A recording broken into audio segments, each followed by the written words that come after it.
இனி இதுதான் என் அரசியல். திரு சகாயம் ஐஏஎஸ் அவர்களின் அரசியல் பிரகடனம்.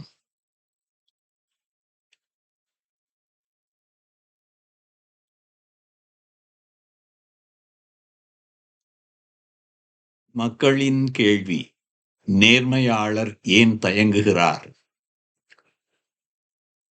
மொழி, மண், மக்கள் என அனைத்தையும் நேசிக்கும் நீங்கள் ஊழல் அரசியல்வாதிகளை எதிர்க்கும் நீங்கள் தேர்தல் அரசியலுக்கு வர தயங்குவது ஏன்? பதில்: தமிழ்நாட்டு இளைஞர்கள் உங்கள் வருகையை எதிர்பார்க்கிறார்கள். உங்கள் தயக்கத்திற்கான காரணம் என்ன? நீங்கள் எதை அரசியல் என்கிறீர்கள்? அவரின் பதில்: நான் அரசியல் களத்தில்தான் இருக்கிறேன். ஒவ்வொரு குடிமகனும் வாக்குச்சாவடிக்குச் சென்று வாக்களிப்பது ஒரு அரசியல் செயல். ஆட்சியாளர்களின் ஊழலை எதிர்ப்பது ஒரு அரசியல் செயல். இயற்கை வளச் சூறையாடலை தடுக்க முயற்சிப்பது ஒரு அரசியல் செயல். இளைஞர்களை ஊழலுக்கு எதிராக சிந்திக்க வைப்பதே ஒரு அரசியல் செயல்.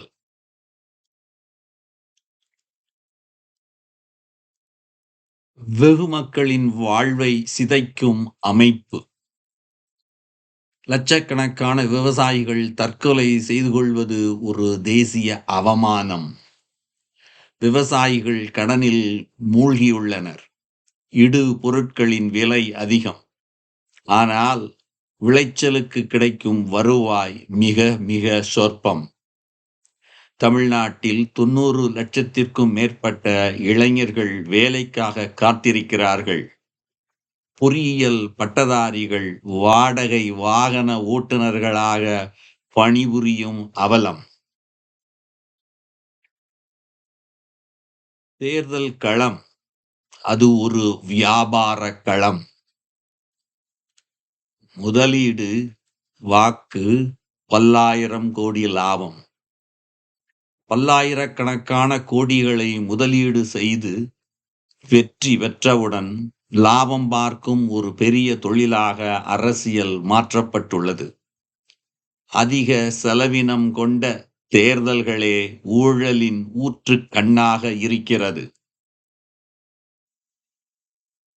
தேர்தல் களம் அது ஒரு போர்க்களம். இந்த போர்க்களத்தில் என்னுடைய இயல்பை நான் இழந்து விடுவேன். என்னுடைய நேர்மையை இழந்து விடுவேன். பழைய காலத்து மன்னர்களின் ராஜதந்திரம், சதி, வஞ்சகம் போன்றவை இன்றைய அரசியலில் உத்திகளாக பயன்படுத்தப்படுகின்றன. இன்றைய அரசியல் களத்தில் உத்திகள் சதிகளாக மாறுகின்றன.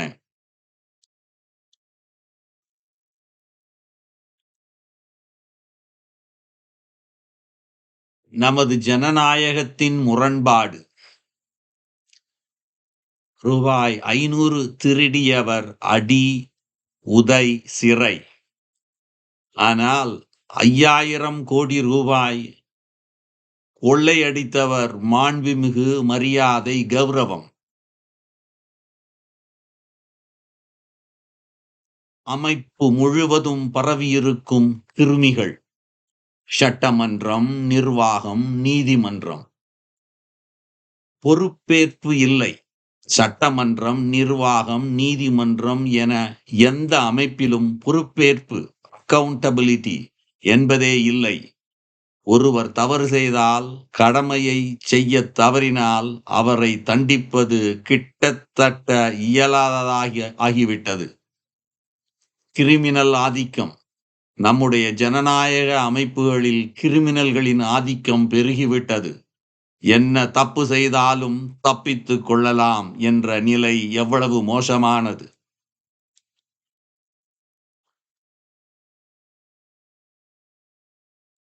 ஒரு நடைமுறை உதாரணம்: வாக்காளர் பட்டியல் சிறப்பு சீர்திருத்தம்.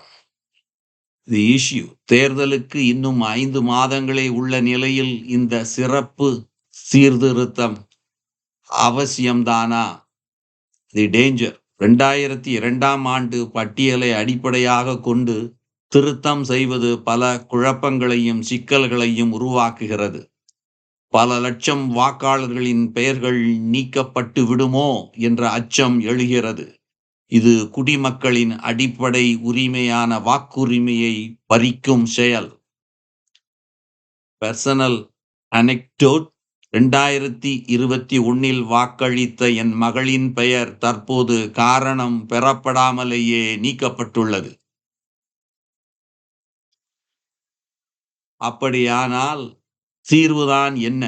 மாற்றத்தை எங்கிருந்து தொடங்குவது? இவ்வளவு மோசமான ஒரு களத்தில் நான் தேர்தலில் நின்றால் மட்டும் மாற்றம் வந்துவிடும் என்று சொல்வது ஒரு விசித்திரமான கற்பனை.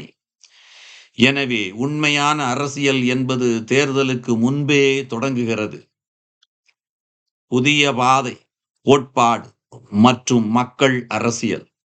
நாம் செய்ய வேண்டியது தேர்தல் அரசியல் அல்ல, அதை தாண்டிய கோட்பாடு அரசியல், மக்கள் அரசியல். முதல் படி தேடல்.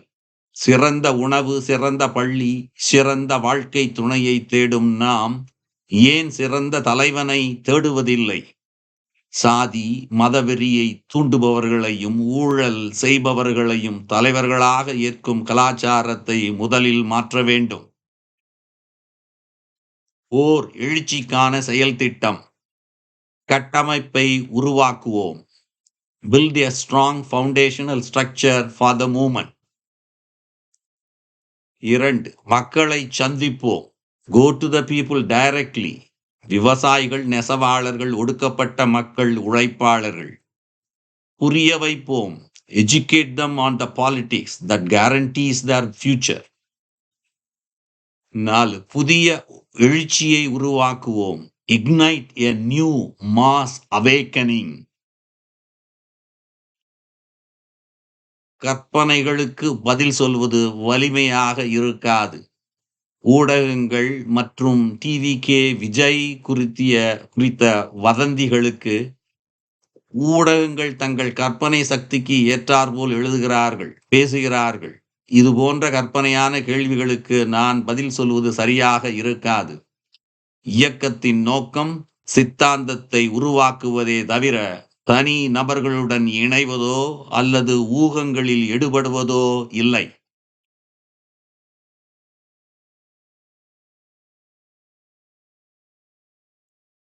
என் இனமும் என் மொழியும் என் வலியும். என் தாய்மொழி, உலகின் மூத்த மொழி என பிரதமரே போற்றும் என் தாய்மொழி இன்று கல்வி, அரசு, நீதிமன்றம், ஆலயம் என எங்கும் பயன்பாடற்று போயிருக்கிறது. என் இனம் 2009இல் என் இனம் உலகத்தின் எந்த இனமும் சந்திக்காத கொடூரத்தை, பேரழிவை ஈழத்திலே சந்தித்தது. 1.5 லட்சம் மக்கள் கொல்லப்பட்டார்கள். என் மக்களை காப்பாற்ற யாரும் முன்வரவில்லை. நான் அரசியலுக்கு தயார். அந்த அரசியல் என்பது தேர்தல் அரசியலை தாண்டிய ஒரு தமிழர்களுடைய எழுச்சி. இந்த மண்ணையும் மக்களையும் நான் ஆழமாக நேசிக்கிறேன். என் தமிழர்களின் உரிமை நிலைநாட்டப்பட வேண்டும். அந்த எழுச்சியை உருவாக்கும் போது தேர்தல் களம் மிக எளிதாக ஆகும்.